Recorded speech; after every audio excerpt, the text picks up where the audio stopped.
비싼 영양제도 아닙니다. 해외 직구 건강기능 식품도 아닙니다.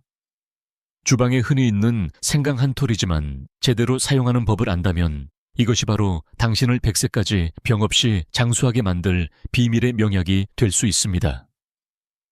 민간에서는 이런 말이 있습니다. 집에 생강이 있으면 의사가 필요 없다. 그리고 제가 지금부터 들려드릴 이순자 할머니의 이야기는 바로 이 말에 살아있는 증거입니다. 생강은 단순히 식사를 따뜻하게 해주는 향신료가 아니라 우리의 면역체계 소화기 그리고 혈관 건강까지 조용히 지켜주는 문지기입니다. 부산 근교의 작은 마을에 사시는 100세 이순자 할머니. 매일 아침 할머니는 여전히 손수밥을 짓고 직접 장을 보러 다니시며 간병인 없이도 꿋꿋하게 걸으십니다. 고혈압도 당뇨도 없으시고 기억력은 여전히 총명하며 피부는 혈색이 좋습니다. 많은 사람들은 할머니가 좋은 유전자를 가졌다고 생각합니다. 하지만 그렇지 않습니다. 할머니는 60세가 넘었을 때 병약하여 병원을 끊임없이 드나들던 시절이 있었습니다. 모든 것은 할머니가 매일 아침 생강을 먹는 습관을 시작한 후 40년 이상 꾸준히 이어오면서 바뀌었습니다. 이것이 믿기에는 너무 단순하게 들린다는 것을 압니다. 저도 그렇게 생각했었습니다. 내과 의사로서 저는 부엌 비법보다는 처방전에 더 익숙했습니다. 하지만 바로 이순자 할머니 이야기와 그 놀라운 실제 결과가 제가 믿어왔던 모든 것을 다시 돌아보게 만들었습니다. 저는 스스로에게 물었습니다. 왜 시장에 널려 있고 몇천 원이면 살 수 있는 이 값싼 뿌리가 한 사람을 한 세기 동안 건강하게 살 수 있도록 도울 수 있었을까? 왜 한국과 세계 여러 나라의 전통 의학에서는 생강을 가난한 자의 인삼이라고 여겼을까? 저는 파고들기 시작했습니다. 고서를 읽었습니다. 생강 덕분에 장수하는 사람들을 만났습니다. 현대 과학 연구와 대조해 보았습니다. 그리고 저는 답을 찾았습니다. 오늘 영상에서는 인생의 가장 중요한 시기에 접어들고 있는 여러분께 그 답을 공유하고자 합니다. 황혼기에 접어들면 건강이 약해지는 것은 더 이상 먼 이야기가 아니라 매일 아침 눈을 뜰 때마다 드는 질문입니다. 나는 언제까지 병 없이 건강할 수 있을까? 나는 얼마나 더 오래 살 수 있을까? 이 질문들에 답해줄 수 있는 의사는 아무도 없습니다. 하지만 바로 여러분 자신이 가장 작은 것부터 스스로를 돌보기 시작함으로써 답을 찾을 수 있습니다. 만약 여러분이 지속적인 피로감, 손발 냉증, 복부팽만 불면, 혈압 변동, 혈당 기복을 겪고 있다면 아마도 여러분의 몸은 이순자 할머니가 40년 넘게 해오신 것처럼 내부로부터의 부드러운 활력소를 필요로 하고 있을 가능성이 높습니다. 그리고 우연히도 그 물질은 우리가 부엌 한 구석에 늘 익숙하게 지내는 생강 한 톨 안에 들어 있습니다. 하지만 생강이 단순한 향신료가 아닌 진짜 약이 되기 위해서는 사용법이 가장 중요합니다. 그냥 잘라서 먹는다고 되는 것도 아니고 그냥 끓여서 마신다고 되는 것도 아닙니다. 이순자 할머니가 매일 아침 생강을 조리하는 방식, 즉 시간 온도, 그리고 적합한 묵은 생강을 고르는 방법이야말로 할머니의 몸이 생강이 주는 정수를 모두 흡수할 수 있게 만든 열쇠였습니다. 그러므로 만약 여러분이 안전하고 자연적이며 경제적이고 오늘 당장 실천할 수 있는 건강 개선 해결책을 찾고 있다면 이 영상에 단 한순간도 놓치지 마십시오.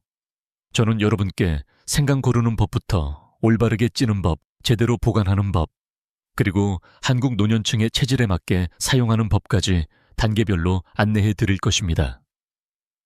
그리고 특히 많은 사람들이 생강을 사용해도 아무 효과를 보지 못하게 만드는 흔한 실수들도 공유해 드리겠습니다. 이것은 단순한 팁이 아닙니다. 이것은 이순자 할머니와 다른 많은 사람들의 인생을 바꾸었던 것처럼 여러분의 인생을 바꿀 수 있는 습관입니다. 작은 생강 한 톨이 병 없이 평안한 노년으로 마무리하는 것입니다. 그리고 만약 이 정보가 유용하다고 생각되신다면 주저하지 마시고 구독 버튼을 눌러주십시오. 저를 위해서가 아닙니다. 바로 여러분 자신과 곁에 있는 소중한 사람들의 건강을 위해서입니다. 영상을 보는 데는 단 몇 분이 걸릴 뿐입니다. 하지만 때로는 건강하고 평안하게 살 수 있는 수십 년의 시간을 더해줄 수 있습니다. 그렇다면 도대체 생강은 무엇이기에 이토록 기적 같은 힘을 가지고 있는 걸까요? 어떤 생강이든 다 좋을까요? 그리고 잘못 사용하면 부작용은 없을까요?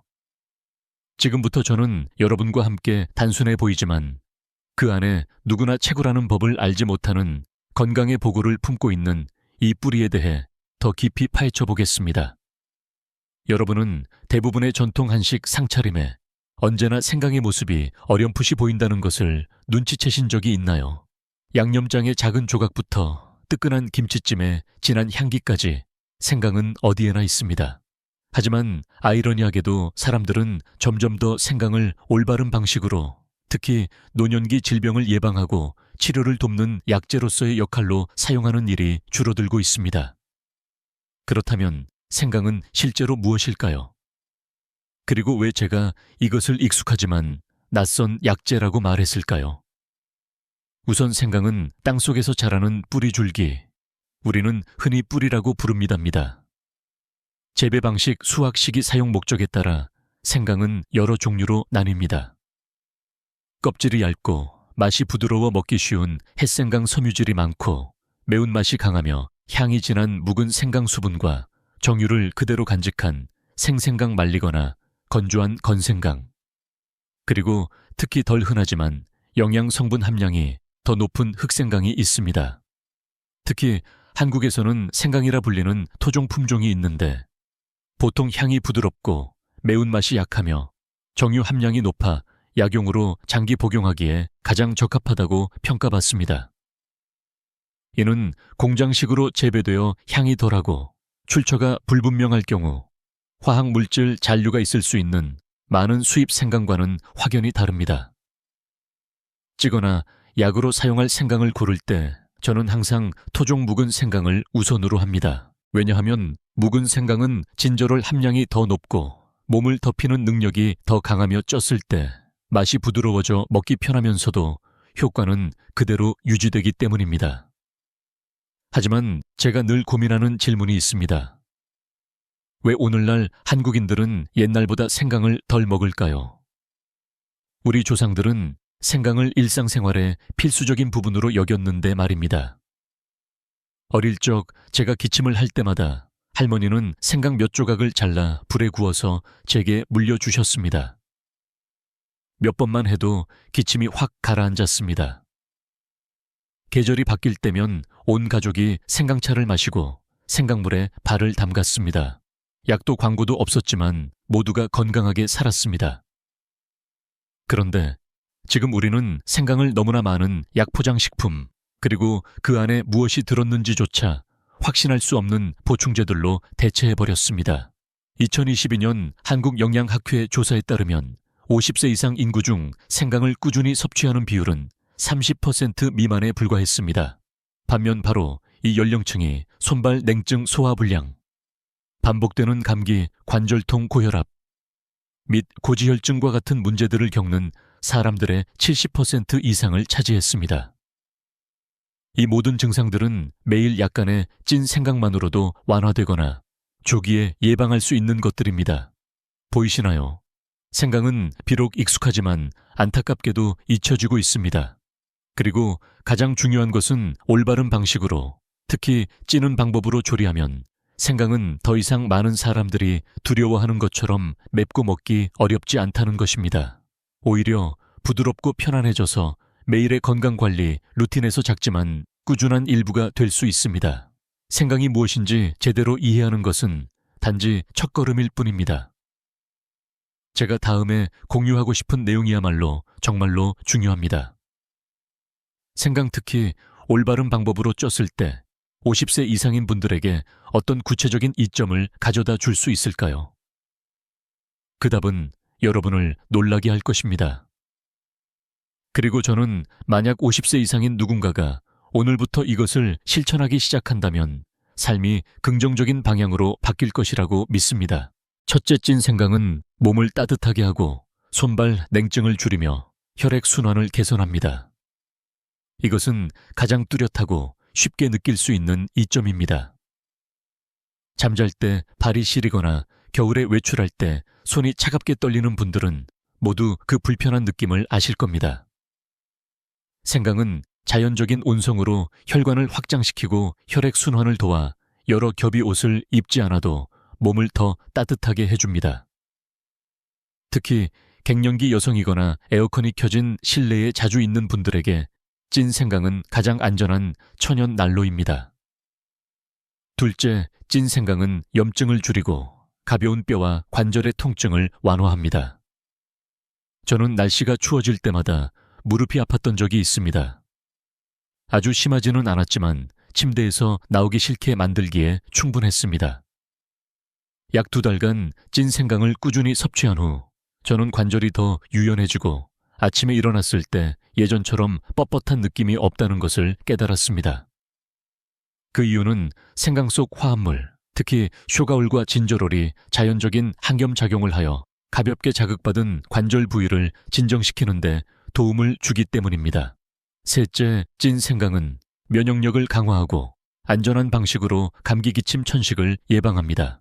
항생제를 사용하는 대신 많은 가정들이 이제는 저항력을 높이기 위해 약초로 돌아가고 있습니다. 생강은 바로 이를 위한 최고의 성분 중 하나입니다. 서울대학교의 한 연구에 따르면 찐 생강은 백혈구 세포의 활동을 증가시켜 호흡기 질환을 유발하는 바이러스에 대한 저항 능력을 높이는 것으로 나타났습니다. 전염병의 위협이 여전히 잠재하는 상황에서 찐 생강은 믿을 수 있는 방패입니다.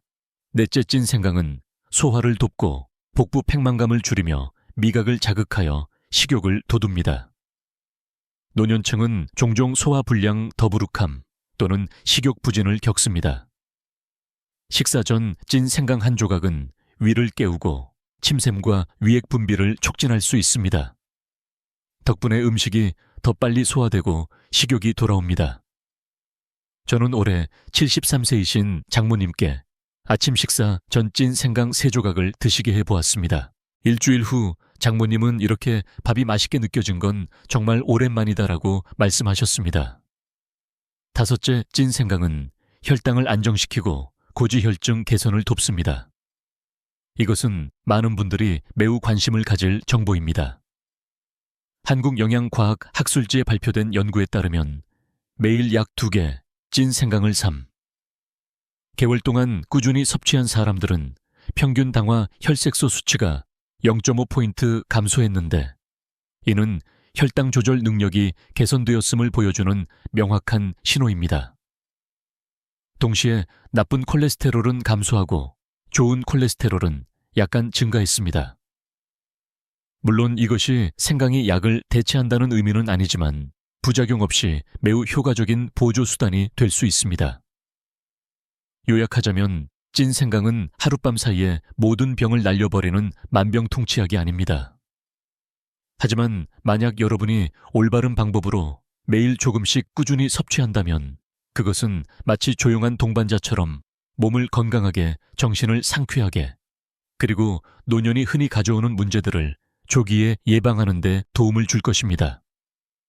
아마 여기까지 들으신 많은 분들은 듣기에는 좋은데 그렇게 제대로 된 찐 생강을 어떻게 직접 준비하지라고 생각하실 겁니다. 걱정 마세요. 다음 부분에서는 영양을 온전히 보존하는 표준 찐 생강을 만들기 위한 간단하지만 중요한 단계들을 하나씩 안내해 드리겠습니다. 저는 찐 생강을 만드는 것이 마치 경험 많은 노인들만 아는 민간 요법처럼 아주 복잡할 것이라고 생각했었습니다.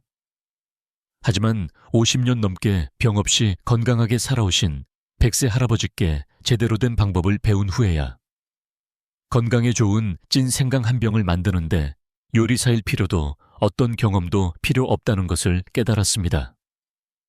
단지 각 단계를 정확하게 따르고 깨끗하고 표준에 맞게 영양소를 충분히 보존하기만 하면 그 효과는 매일매일 분명하게 나타날 것입니다. 이제 제가 배운 그대로, 그리고 제가 매주 집에서 하는 그대로 여러분께 각 단계를 알려드리겠습니다. 먼저 재료를 준비하세요. 껍질이 거칠고 옅은 갈색이며 향이 진하고 마을수록 좋은 묵은 생강. 약 500g만 있으면 됩니다. 화학약품을 뿌리지 않은 국내산 생강을 재래시장이나 신뢰할 수 있는 마트에서 고르는 것이 좋습니다. 햇생강은 부드럽지만 영양소는 묵은 생강만 못합니다. 그리고 특히 값싼 수입 생강은 종종 보존제를 함유하고 있으니 선택할 때 신중해야 합니다. 그 외에 굵은 천일염, 약간 식용 베이킹 소다 오염 물질을 중화시키는데 사용 뚜껑이 잘 닫히는 찜기 소쿠리 하나, 작은 칼 하나, 채소 세척 솔통 구멍이 있는 건조용 채반, 그리고 마지막에 담을 깨끗한 유리병 몇 개가 필요합니다. 마지막으로 빙설탕과 식초가 필요한데 이것들의 사용법은 나중에 안내해 드리겠습니다. 첫 번째 단계는 생강 세척입니다. 이 단계는 간단해 보이지만 매우 중요합니다. 생강은 땅속에서 자라기 때문에 제대로 세척하지 않으면 틈새 깊숙이 박힌 많은 세균과 흙먼지를 그대로 섭취할 수 있습니다. 저는 이것을 생강 세척의 3단계 비법이라고 부릅니다.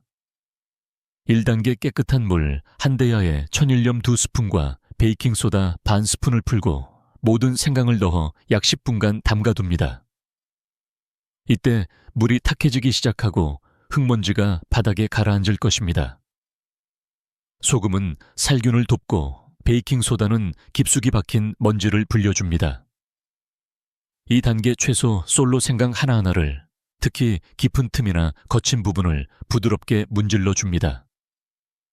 그리고 기억하세요. 절대 껍질을 깎지 마세요. 생강 껍질에는 간에 열을 내리고 해독 작용을 돕는 귀한 정유 성분이 많이 들어있어 속에 있는 맵고 뜨거운 성질과 균형을 이룹니다. 동양의학에는 이런 말이 있습니다. 생강은 껍질째 쓰면 서늘하고 껍질을 벗기면 뜨거워진다. 우리에게는 그 균형이 필요합니다. 3단계 모든 생강을 흐르는 물에 다시 헹구고 처음 2시간 정도 자연 건조시킵니다. 손으로 만졌을 때 물기가 없고 물방울이 떨어지지 않으면 된 것입니다. 이제 찜 단계로 들어갑니다. 이 과정은 여러분의 생강이 최고의 활성 성분을 유지할 수 있는지를 결정하는 단계입니다. 생생강은 매우 매워서 많은 노인들이 먹기 힘들어합니다. 하지만 찌게 되면 증기와 안정적인 온도의 작용으로 생강 속 진저롤 성분이 일부 쇼가올로 전환되어 매운맛은 덜해지고 몸에 흡수되기는 더 쉬워집니다. 제대로 하려면 찜발이 있는 냄비에 물을 끓여야 합니다. 물이 세게 끓기 시작하면 불을 약하게 줄이고 물기를 뺀 생강을 찜발 위에 올립니다. 뚜껑을 꼭 닫고 생강의 두께에 따라 12분에서 15분간 찝니다. 찌는 동안 코를 찌르지 않는 부드럽고 맵지 않은 생강향을 맡게 될 텐데 그때가 바로 정유 성분이 활성화되어 주방 가득 퍼지기 시작하는 순간입니다. 찜이 끝나면 증기에 데이지 않도록 조심스럽게 뚜껑을 열고 생강을 꺼냅니다. 이때 생강 껍질은 약간 윤기가 나고 만졌을 때 부드럽지만 무르지는 않습니다. 식힌 후 2에서 3mm 두께의 얇은 조각으로 썹니다. 너무 두껍게 썰면 마르기 어렵고 너무 얇게 썰면 부서지기 쉽고 향이 날아갑니다. 생강을 찐 후 많은 사람들은 식히기만 하면 바로 사용할 수 있다고 생각합니다. 하루나 이틀 안에 사용할 것이라면 그 말이 맞습니다. 하지만 만약 여러분이 생강의 온전한 풍미, 쫀득함, 귀한 정유의 양, 그리고 약효를 오랫동안 곰팡이가 피거나 물러지거나 영양소가 손실되지 않고 1년 내내 보관하고 싶다면 절대로 놓쳐서는 안 될 몇 가지 매우 중요한 단계가 남아 있습니다. 저는 이 단계를 찐 생강을 보물로 만드는 과정이라고 부릅니다. 조금 과장되게 들릴 수도 있지만 사실 이것은 저와 많은 환자들이 비가 오고 습하거나 덥고 건조한 날씨에도 상할 걱정 없이 매일 꾸준히 생강을 섭취하는 습관을 유지할 수 있게 해준 비결입니다. 찐 후에 해야 할 첫 번째 단계는 생강을 말리는 것입니다. 두 가지 방법이 있으며 여러분의 조건에 맞는 방법을 선택할 수 있습니다. 날씨가 건조하고 햇볕이 약하며 공기가 맑다면 자연 건조만큼 좋은 것은 없습니다. 스테인리스 망사 트레이, 대나무 소쿠리 또는 깨끗한 건조대와 같이 통풍이 잘 되는 채반을 준비하기만 하면 됩니다. 찐 생강 조각들을 표면에 펼쳐놓아 서로 겹치지 않도록 주의해야 합니다. 그렇게 하면 다시 습해지거나 곰팡이가 생기기 쉽습니다. 먼지와 벌레를 피하기 위해 채반을 지면에서 최소 50cm 이상 높게 두는 것이 좋습니다. 채반을 약한 햇볕과 바람이 잘 통하는 곳에 두되 한낮의 강한 햇볕은 생강의 귀한 정유를 날려버릴 수 있으므로 절대적으로 피해야 합니다. 날씨가 좋지 않거나 비가 오거나 습하다면 식품 건조기를 사용하는 것이 좋습니다. 이상적인 온도는 55도에서 60도 사이이며 약 4시간에서 6시간 동안 건조합니다. 생강 조각이 약간 휘어지고 만졌을 때 건조하지만 여전히 부드럽고 쫀득함이 느껴질 때가 적기에 도달한 순간입니다. 생강이 바삭하게 부서질 정도로 너무 말리면 먹기 힘들고 본래 약성을 잃게 되므로 그렇게 하지 않는 것이 좋습니다. 생강이 적절한 건조도에 도달하면 다음 단계인 생강 절이기로 넘어갑니다. 이것은 단순히 보관 방법일 뿐만 아니라 다른 재료와의 결합을 통해 생강의 효능을 더욱 강화하는 데 도움이 됩니다. 저는 주로 쌀 식초와 포도 식초 두 가지 흔한 식초를 사용합니다. 전통 쌀 식초는 향이 부드럽고 마시기 편하며 한국인의 입맛에 가깝습니다. 발효 포도 식초, 보통 발사믹 식초라고 함은 풍미가 진하고 뒷맛이 약간 달콤하여 깊은 향과 풍부한 맛을 좋아하는 사람들에게 적합합니다. 이 식초는 보통 더 비싸므로 형편에 맞게 선택하시면 됩니다. 절일 때 사용하는 설탕은 빙설탕이나 야자 설탕이 좋습니다. 이 두 종류는 단맛이 깔끔하고 목에 부담이 적으며 특히 정제 백설탕에 비해 혈당에 미치는 영향이 적습니다. 빙설탕은 생강의 매운맛을 완화시켜 먹기 쉽게 만드는 능력도 있습니다. 배합 비율에 대해서는 기억하기 쉬운 공식을 추천합니다. 생강일, 설탕일, 식초이.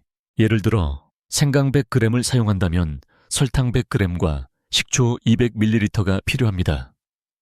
생강을 병에 담기 전에 유리병을 깨끗이 씻고 끓는 물에 소독한 후 완전히 말려 나중에 세균이나 곰팡이가 번식하지 않도록 해야 합니다. 절이는 방법은 다음과 같습니다. 병바닥에 설탕 한 겹을 깔고 그 위에 생강 조각들을 층층이 쌓습니다. 마지막으로 식초를 생강이 잠길 때까지 붓고 뚜껑을 꼭 닫습니다. 병을 직사광선을 피해 건조하고 서늘한 곳에 둡니다. 약 7일에서 10일 후면 생강을 먹을 수 있습니다. 그 결과 여러분은 새콤달콤하고 향이 부드러우며 조각은 살짝 아삭하면서도 쫀득하고 먹기 아주 편한 생강절임을 얻게 될 것입니다. 매일 아침 이 생강절임, 두 조각만 먹으면 직접 먹거나 따뜻한 물에 타서 마셔도 좋으며 속을 따뜻하게 하고 소화를 도우며 저항력을 높이고 감기를 예방하는 데 도움이 될 것입니다. 특히 손발이 차거나 소화 장애가 있는 노인분들에게 좋습니다. 저는 일부 사람들, 특히 노인분들에게 이런 음식을 직접 만드는 것이 때로는 시간이 걸리고 다소 번거로울 수 있다는 것을 이해합니다. 하지만 굳이 이것을 하찮은 일로 여기지 마십시오. 이것은 우리가 매일 조금씩 주도적으로 자신을 돌보는 방법입니다. 아플 때까지 기다렸다가 치료를 걱정하는 것이 아닙니다. 근본부터 우리가 매일 먹고 사용하는 것들로부터 병을 예방하는 것입니다. 만약 오늘 여러분이 첫 생강 절임을 만들어 본다면 내일 다음 주, 다음 달에는 항상 곁에서 함께할 건강 친구를 손에 쥐게 될 것입니다. 그리고 어쩌면 바로 여러분이 이 건강한 삶의 비법과 영감을 자손들에게 물려줄 사람이 될지도 모릅니다. 작은 생강 한 병이지만 평안하고 자립적이며 활기찬 노년의 시작이 될 수 있습니다. 여기까지 보신 많은 분들이 여전히 찐 생강이 정말 좋긴 한데 나도 먹어도 될까? 혹은 얼마나 먹어야 충분하고 어떻게 먹어야 올바른 걸까 하고 망설이고 계실 것을 압니다.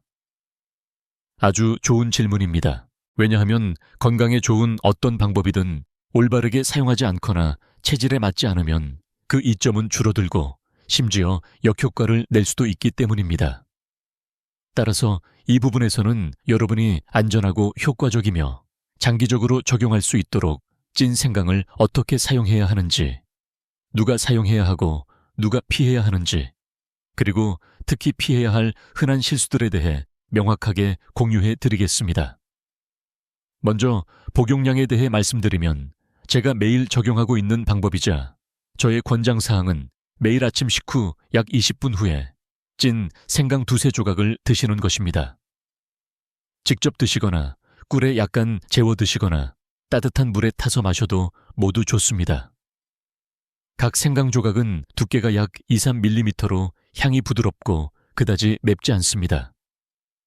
이렇게 섭취하면 몸속부터 따뜻해질 뿐만 아니라 위를 진정시키고 소화를 촉진하며 정신을 매우 맑게 개선하는 데 도움이 됩니다.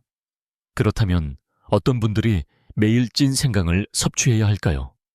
첫째는 이 영상을 보고 계신 대부분의 분들처럼 50세 이상의 노년층입니다.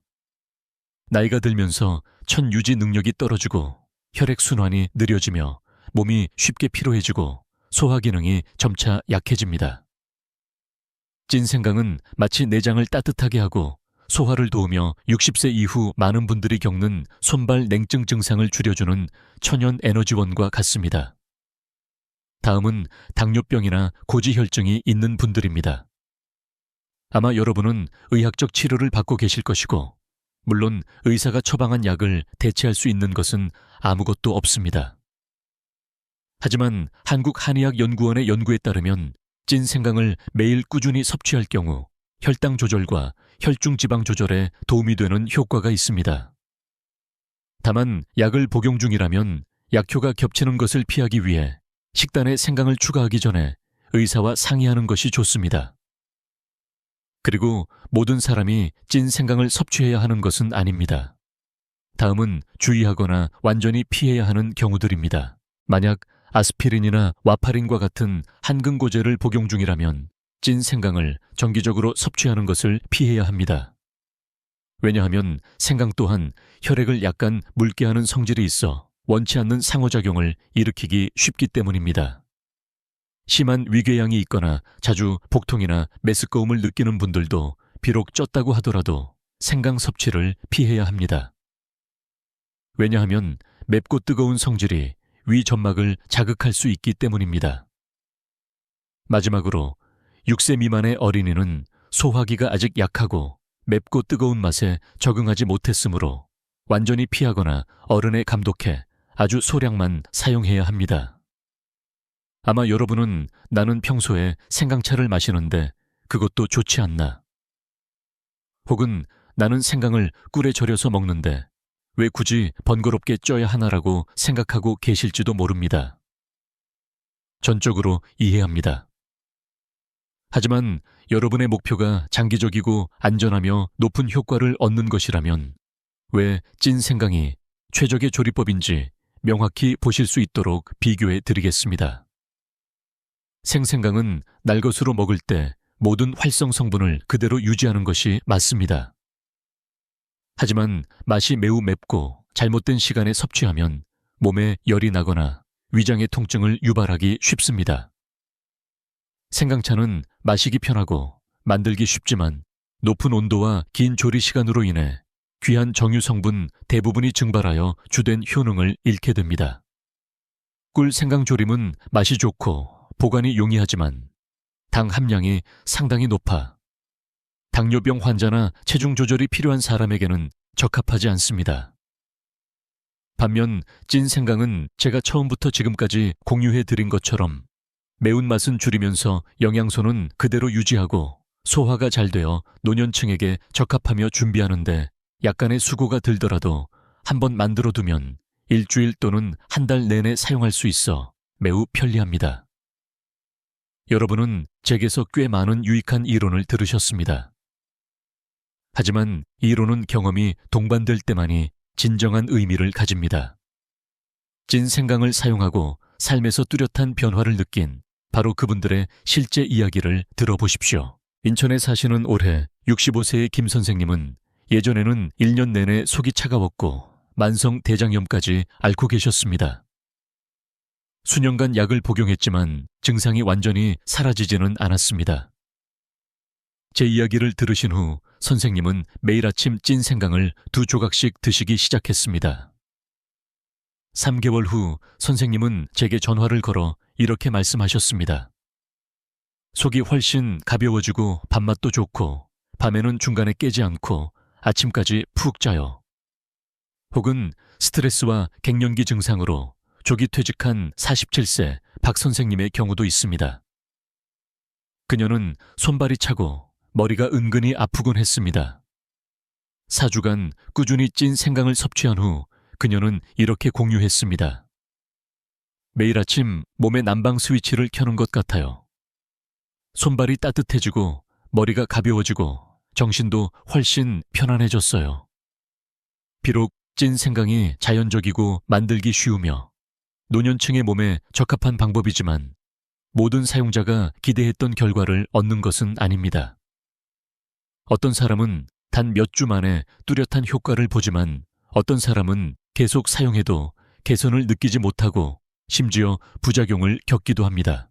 원인은 생강에 있는 것이 아니라 우리가 잘못된 방식으로 사용하기 때문입니다. 그리고 안타까운 점은 이러한 실수들이 보통 매우 사소하고 저지르기 쉽지만 그 결과는 결코 작지 않다는 것입니다. 저는 이것을 남에게 들어서 아는 것이 아니라 신중하다고 생각했던 저 자신조차도 과거에 그런 실수를 저질렀기 때문에 압니다. 직접 겪어본 후에야 절실히 깨닫고 여러분이 저처럼 건강을 대가로 지불하고 나서야 교훈을 얻는 일이 없도록 다시 공유해야겠다고 결심했습니다. 매우 많은 사람들이 저지르는 첫 번째 흔한 실수는 빈속에 생강을 먹는 것입니다. 듣기에는 합리적으로 들립니다. 많은 사람들이 생강이 아침에 속을 따뜻하게 하고 소화계를 깨워줄 것이라고 생각하기 때문입니다. 하지만 실제로는 정반대입니다. 위가 비어있을 때 특유의 맵고 뜨거운 성질을 가진 생강은 위 점막을 강하게 자극하기 쉽습니다. 그 결과는 속 쓰림 더부룩함, 불편함 심지어 메스꺼움이나 가벼운 복통입니다. 올바른 사용법은 먼저 위의 보호막을 만들어주는 것, 즉 아침 식사 후 약 20분 후에 찐 생강을 섭취하는 것입니다. 그때 몸이 부작용 없이 더 잘 흡수할 것입니다. 두 번째 실수는 조리 과정에서 발생하는데 바로 젖은 상태로 생강을 절이는 것입니다. 많은 사람들이 서두르거나 경험이 부족하여 생강을 찐 후 약간 식혔다가 바로 식초와 설탕을 넣어 만든 병에 담습니다. 하지만 생강이 아직 축축하거나 표면의 물기가 완전히 마르지 않았다면 며칠만 지나도 생강이 물러지고 이상한 냄새가 나거나 흰 곰팡이가 피는 것을 보게 될 것입니다. 귀한 생강 절임병이 이제는 버려야 할 쓰레기가 됩니다. 이를 피하려면 기억하세요. 찐 후에는 생강을 완전히 말려야 하며 약한 햇볕이나 선풍기 바람에 몇 시간 더 말릴 수 있습니다. 유리병도 끓는 물로 소독하고 완전히 건조시킨 후 보관 시 밀봉해야 합니다. 마지막 실수는 생강을 너무 믿고 과다 복용하는 것입니다. 어떤 사람은 생강이 소화와 심혈관에 좋다는 말을 듣고 복용량을 한 번에 5에서 6조각으로 늘리고 아침, 점심, 저녁으로 마십니다. 그 결과는 몸에 열이 나고 입안이 헐며 안절부절 못하고 불편하며 심지어 묽은 변을 보게 됩니다. 기억하세요. 생강은 비록 순한 약초이지만 그렇다고 남용해서는 안 됩니다. 노년층은 몸의 흡수가 더 느리고 더 민감합니다. 따라서 매일 아침 식사 후 찐 생강 약 2-3조각을 섭취하는 것이 장기적인 효과를 유지하면서도 절대적으로 안전하게 충분합니다. 보시다시피 때로는 효과가 많이 사용하는 것에 있지 않고 올바르게 사용하는 것에 있습니다. 작은 실수들이 생강이 가져다주는 큰 가치를 훼손하게 만들지 마십시오. 왜냐하면 일단 올바른 방법으로 사용하면 그 작은 생강 한 톨이 건강하고 장수하며 평안한 삶을 향한 여정에서 여러분의 든든한 동반자가 될 것이기 때문입니다. 여러분, 우리는 함께 특별한 여정을 거쳐왔습니다. 생강의 놀라운 효능을 발견하는 것부터 올바른 종류를 선택하고 표준에 맞게 조리하며 가장 효과적이고 안전하게 사용하는 방법까지. 각 단계를 통해 저는 여러분이 왜 부엌에서 흔히 볼 수 있는 평범한 뿌리 생강이 특히 중년 및 노년기에 건강을 위한 강력한 조력자가 될 수 있는지 더 잘 이해하게 되셨으리라 믿습니다. 찐 생강은 즉시 병을 치료할 수 있는 기적의 약이 아닙니다. 하지만 그것은 마치 끈기 있고 인내심 강한 친구처럼 매일 조용히 우리 몸을 보호하는 데 기여합니다. 국내외 연구에 따르면 생강에 함유된 활성 성분들, 특히 올바른 방법으로 찐 후에는 혈압 조절, 면역력 강화, 소화 개선 및 체내의 자연적인 염증 감소를 돕는 능력이 있는 것으로 나타났습니다. 이는 저항력과 신진대사 능력이 감소하기 시작하는 노년층에게 매우 중요합니다. 가장 멋진 점은 이것입니다. 찐 생강은 만들기 매우 쉽습니다. 특별한 장비도 필요 없고 번거로운 보관도 필요 없으며 비용도 많이 들지 않습니다. 매일 아침 식후 약 20분 후에 단 2조각의 생강만으로 여러분은 작지만 건강에 매우 의미 있는 행동으로 하루를 시작하게 됩니다. 비싼 건강기능식품을 쫓거나 약에 전적으로 의존하는 대신 왜 우리는 수백 년 전부터 우리 조상들이 적용해온 전통적이고 자연적이며 안전한 방법으로 돌아가 보지 않을까요? 저는 여러분이 꾸준히 이 습관을 매일 규칙적으로 유지하기만 한다면 여러분의 몸이 점차 변화하여 더 건강해지고 더 유연해지며 잔병치레가 줄어들 것이라고 믿습니다. 그리고 만약 오늘 여러분이 작은 생강 한 톨로 이 여정을 시작한다면 저는 이것이 단지 건강을 위한 선택일 뿐만 아니라 활기차고 주도적이며 희망으로 가득 찬 노년을 위한 선택이 될 것이라고 믿습니다. 그리고 오늘 제가 공유한 내용이 유용하게 느껴지셨다면 부디 혼자만 간직하지 마십시오. 어쩌면 여러분의 배우자, 집안의 연장자 혹은 매일 아침 만나는 친한 이웃이 조용히 손발 냉증 소화, 불량 혈압 변동으로 고통받고 있으면서 어디서부터 시작해야 할지 모르고 있을지도 모릅니다. 이 영상을 그들과 공유해 주십시오. 여러분의 작은 행동 하나가 사랑하는 사람의 건강에 큰 선물이 될 수 있기 때문입니다. 마치기 전에 저는 여러분과 함께 작지만 매우 중요한 일을 하나 하고자 합니다. 아래 댓글 안에 약속의 한 줄을 남겨주십시오. 단 한 문장이면 됩니다.